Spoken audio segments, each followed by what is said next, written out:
You've organized several protests in our area. Bottom line, what are you hoping to achieve with these? Action. And policy is what we're looking to change. We believe with the resolution and in general in our community that policy changes behavior. And while protesting is necessary and has its place, until we get into a space with those people who make policy and write policy and get them to legislate real items that have teeth and then that be sustainable, we'll continue to go in this cycle, and we'll continue to have George Floyd's and Breonna Thomas or Taylor, excuse me. And so we're focused on the policy aspect of it and pushing our leaders to understand that it's a dire need, and that if you don't see that as an issue, then we'll hold you accountable as an elected official. On your Facebook page, the resolution, you lay out there both in text at the beginning of one of the videos that you have posted there, and then later on with yourself and a number of speakers that are featured in the video. But among the things that you're advocating are reform policies that effectively provide police immunity from prosecution. You want to reform those policies that enable that, set up a true independent agency to review police conduct, require officers to perform 100+ hours doing community work in the communities they'll be patrolling, among a number of other things. What kind of feedback have you gotten so far from members of law enforcement on that? Actually, pretty good. We met with the chiefs and the sheriff last week, and wasn't much resistance, I would say. I believe they came from a point of understanding, I hope. But to answer your last question, with all the respect, at the same time, resolution, we look for action. We don't look for words. And so I believe that they are taking and trying to do some and make some movement with it, especially we received a lot of good feedback about the 100+ hours of community work. So much so the officers even suggested that it'd be an annual thing, which we would like to see as a resolution. But when we presented it more of a start. And so as far as the independent agency, our opinion and resolution is with the independent agency, we like more civilian involvement due to that mistrust that we have historically and with our experiences. And so that may be somewhere I'm not say defer, but we'll have to work out and iron out as far as some logistics of it all. But I do believe that with some more dialogue and understanding that our law enforcement agencies will come on board and try to do the right thing. So you're looking specifically for things like legislative changes, ordinance changes, things like that. Definitely. With all the respect, if you have a slight understanding of our African American plight in this country, the only way to ensure, best to ensure, I would say, any true genuine startup is through policy, because we've seen too often handshake agreements, 40 acres and a mule. That's a handshake agreement that changed the landscape of our economic, or how we can go on. And so we're not for, at least for resolution, we're not, we don't accept, or we don't celebrate any kind of verbal agreements or handshake agreements. We're strictly interested in policy. A few years ago, not long after the Me Too movement had really gotten ramped up, a friend of mine I've known for a long time, female,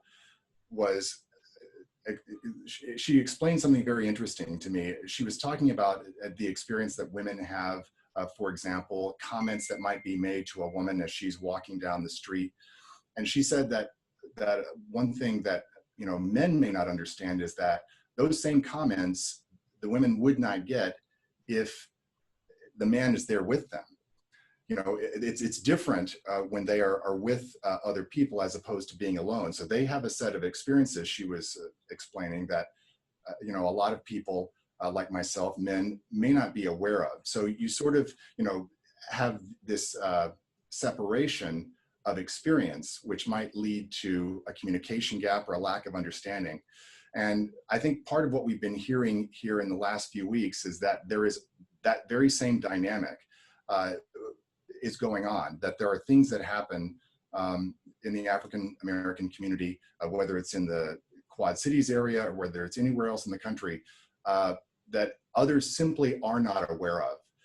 It sounds like breaking through that wall and educating people to that and sensitizing them to that is a big part of what you're talking about. Definitely. And I'm glad you said that. Something simple as this, I believe, David. When you fill out an application or anything along those lines, you check off a box that probably says American, right? Yeah. You're born in America, so you're a citizen, right? And all that. I told you earlier I was born in Rock Island. Last I checked, it was an American city. But I check off a box that says African American. I may be a descendant of Africa, the continent, which is big. But I just came over here. I don't know what country within Africa we came from. So my point is, when a German American comes over and they immigrate and have to become a citizen, they're deemed a German American. But when their child is born here, they may be deemed American. So my question is, to answer your question, to go along with your question is, we don't recognize that something as small as that makes African Americans question if we are even Americans at all. We're born here. I should be able to check off American as a box, or am I adopted? And so little subtle things like that are a daily reminder of, and questions even, about our legitimacy in this country. So little things like that could change and go a long way. And so it's a lot of these systemic things are deeply woven in the fabric of our daily societies, in that we normalize them. And so it's important that we do what we can to tackle them head on. Bottom line, your top for the QCA now going forward, what are the things that you most want to accomplish? Outside of police reform? Including police reform or outside of police reform? So including police reform, I think it's imperative that I like to tackle education. Like I alluded to earlier, a more inclusive and equitable curriculum. I like to also address our plight in housing and our understanding of and ability to better our economic plight.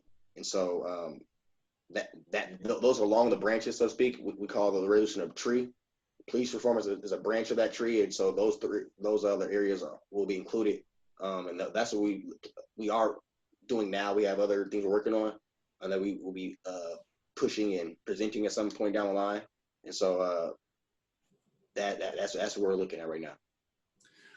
One of the reasons why we're having this conversation today is that we're hoping to open that door some, to have conversations that some may feel awkward or uncomfortable.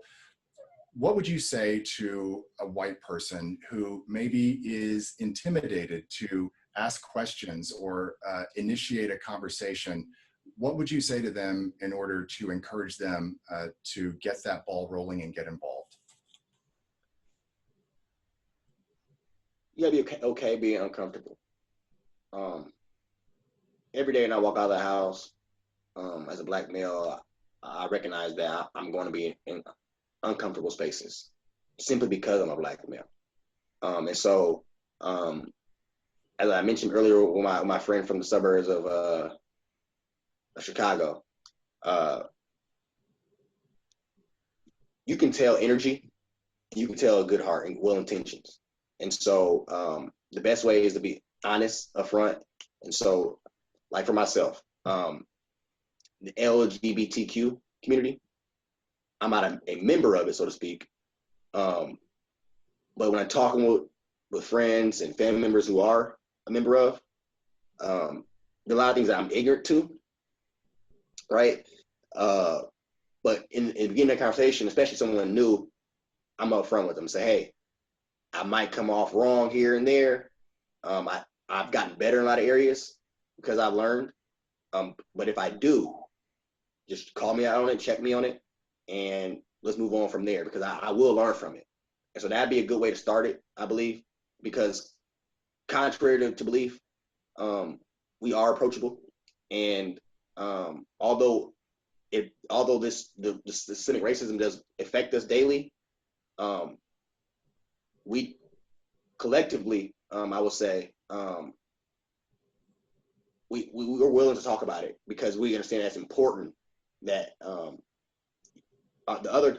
white community is comfortable and understands the race issue because we already understand it. We've been understanding it since the day we've been born, our ancestors in the past, and so we can't do much more to further the cause and wipe out racial divide. It's going to take our white community to be uncomfortable among us and your peers who spew out ignorance.